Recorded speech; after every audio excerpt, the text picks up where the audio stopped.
in France all groups were affected by the economic crisis. I don't think in terms of vulnerability to long-term unemployment that there was any significant difference between groups that are currently affected and groups that are structurally those most at risk on the labour market. For the moment in Belgium, in Flanders at least, I see two different tendencies. First of all, there are new categories who are facing long-term unemployment, and I'm thinking about immigrant youth, people from the second generation, and it really becomes a severe problem.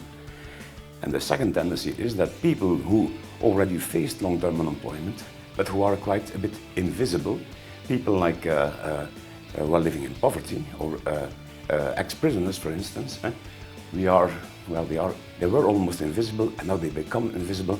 We are leaving them behind, and it's a group that really faces severe problems.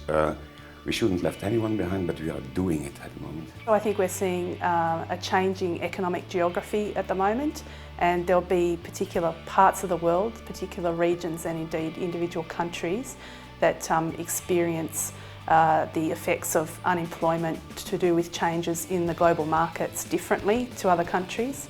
And there'll also be a growth in particular skill groups and professions where there'll be an experience of changes to the demand for their skills, which is going to cause some residual unemployment issues into the future. I think that one of the groups that are the most vulnerable are young people. Young people, especially because they don't necessarily have work experience, and so employers won't necessarily offer them jobs. And without a job, they can't get experience, and they may become long-term unemployed. And I'm thinking more particularly of young people who have lower levels of education. Either they haven't finished high school, or maybe they have, but they don't have any vocational training, and so they don't necessarily have the skills they need to find work. Another group of young people that are particularly vulnerable would be young people who have mental health problems or problems with the criminal justice system, and they would face more discrimination in finding work. Elderly people or people after over 50 are also being shaken out, and they often have old skills which are no longer needed in the new world.